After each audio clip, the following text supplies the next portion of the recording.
अब मुझे लगता है इस कट्टरता को जितना भी वो कहने का प्रयास करते रहें, अब सच उनके क्रमशः दांत खट्टे करता हुआ दिखाई पड़ रहा है। और इतना ही नहीं,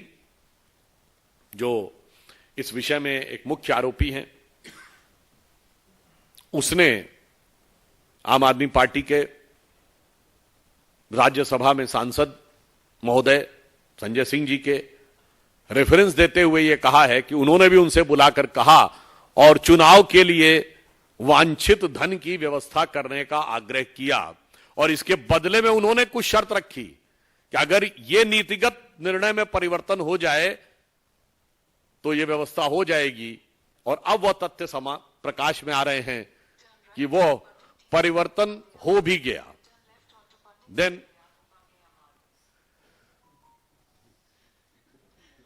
यानी जो नीतिगत परिवर्तन की अपेक्षा थी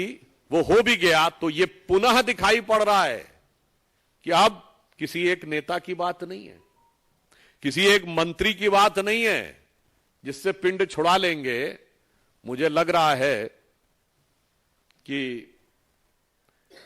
जो अपने को कट्टर ईमानदार कहते थे वो तो अब झूठों के सरदार नजर आ रहे हैं। अब स्थिति यह है, वो एक सूरदास जी की पंक्ति है ना कि एक हो तो समझाइए आके, कूपही में ही भांग पड़ी है। अगर एक व्यक्ति हो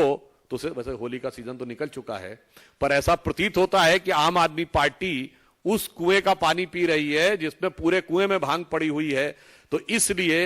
इन्होंने जिस प्रकार से सच को छुपाने और डाइवर्ट करने का प्रयास किया है, मगर हकीकत में जो तथ्य सामने आ रहे हैं उससे इनका असली चेहरा उजागर होता चला जा रहा है और मुखौटा उतरता चला जा रहा है। और मुझे ऐसा लगता है कि 10 वर्ष के इतने कम अंतराल में पूरे भारत की राजनीति में किसी भी राजनीतिक दल के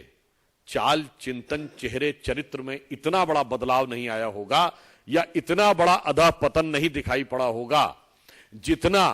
अपने को नई राजनीति के स्वयंभूत घोषक बनकर, यानी self proclaimed one and only champions of new politics बनकर जो पार्टी आई थी, उसने जितनी नए नए प्रकार के रंग रूप बदलते हुए अपने मूल्यों में परिवर्तन दिखाया है, ऐसा भारत की राजनीति में कभी देखने को नहीं मिला। तो अंत में हम सिर्फ ये कहना चाहते हैं कि विपक्ष और विपक्षी दल